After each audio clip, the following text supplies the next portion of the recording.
सावित्री 2 बेटों की माँ थी। उसे इस बात पर बड़ा घमंड था। वो मानती थी कि बेटे घर की शान होते हैं। ये ले सावित्री, मिठाई खा, मेरे यहाँ पोती पैदा हुई है। ये सुनते ही सावित्री मुंह बना के कहती है, अरे तू तो लुट गई, बर्बाद हो गई, तेरे यहाँ लड़की पैदा हो गई। अरे तू ऐसा क्यों कह रही है? मैं तो बहुत खुश हूँ। अरे जब तेरी पोती के पीछे तुझे खर्चे पर खर्चे करने पड़ेंगे ना, तब ये तेरी सारी खुशी गम में बदल जाएगी।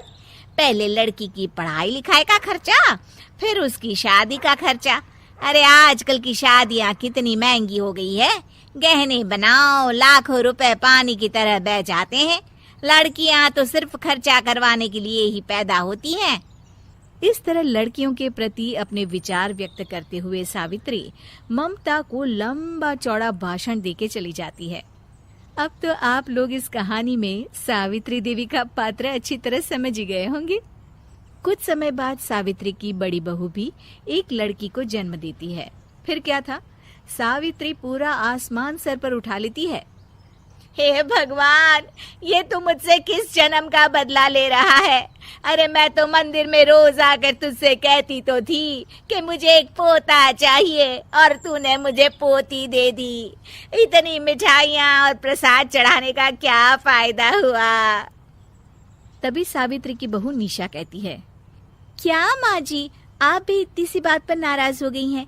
देखिए तो आपकी पोती कितनी सुंदर है, बिल्कुल आप पर गई है। अरे चुप कर, तुझे 9 महीने इतने महंगे महंगे काजू बादाम फल फ्रूट खिलाने का फायदा क्या हुआ? मेरे तो सारे पैसे बर्बाद हो गए। ये सुन सावित्री का बड़ा बेटा अजय कहता है, माँ, तुम सिर्फ नाम के लिए 2020 में रहती हो। असल में तुम्हारा दिमाग सैकड़ों साल पुरानी सोच रखता है। आज के जमाने में लड़का और लड़की में कौन फर्क करता है? मैं तो बहुत खुश हूँ कि भगवान ने मुझे लक्ष्मी के रूप में बेटी दी है। लेकिन सावित्री पर अजय की बातों का कोई असर नहीं होता। नालायक, अपनी पत्नी की जबान बोल रहा है। मेरा बड़ा बेटा तो हाथ से गया। लेकिन सावित्री देवी हार मानने वाली नहीं थी। वो पोते की चाह में अपने छोटे बेटे विजय की शादी करवा देती है। कुछ समय बाद आखिरकार वो दिन आ ही जाता है जब सावित्री की छोटी बहू गर्भवती हो जाती है। सावित्री इतनी खुश हो जाती है कि वो बच्चे के जन्म से पहले ही सारे मोहल्ले में ढिंढोरा पीटने लगती है। ये क्या सावित्री, तू तो पोते के जन्म से पहले ही मिठाई बांट रही है। पहले पोता पैदा तो होने दे, और फिर क्या पता अगर पोते की जगह पोती पैदा हो गई तो। ये सुन सावित्री चिढ़ जाती है। अरे अपनी काली जबान मत चला, मेरी मिठाई खा के मेरा ही बुरा सोच रही है। बड़ी आई, ला मेरी मिठाई वापस कर।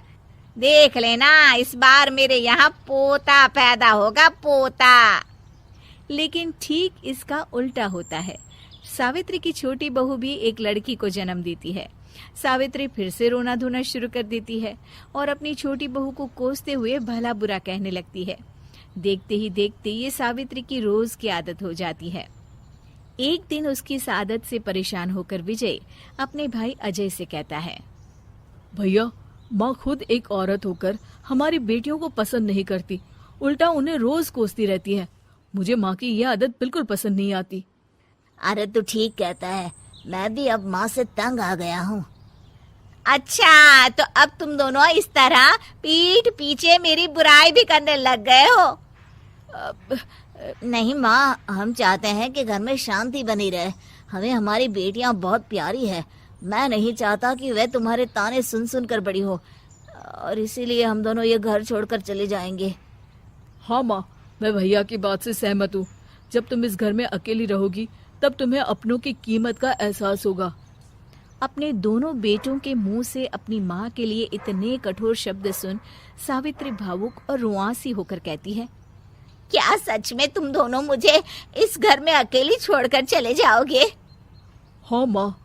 हाँ माँ, अब पानी सर के ऊपर जा चुका है। मैं तुम दोनों के बिना नहीं रह सकती। अपनी सास के आंसू देख अजय और विजय की पत्नी अपने पतियों से लड़ पड़ती है। अरे जिसे जाना है वो जाए, मैं माँ जी को छोड़कर कहीं नहीं जाने वाली। भाभी, आप ये क्या कह रही हैं? वही जो तुम सुन रहे हो। दीदी बिल्कुल सही कह रही है। हम बेटियों के संस्कार हमें सिखाते हैं कि सास माँ समान नहीं बल्कि माँ ही होती है और उस माँ की जिंदगी भर सेवा की जाती है। बेटे अपना फर्ज भूल सकते हैं, लेकिन बेटियां नहीं। आप दोनों शौक से जा सकते हैं। माँ जी, हम दोनों के रहते आपको किसी बात की फिक्र करने की जरूरत नहीं।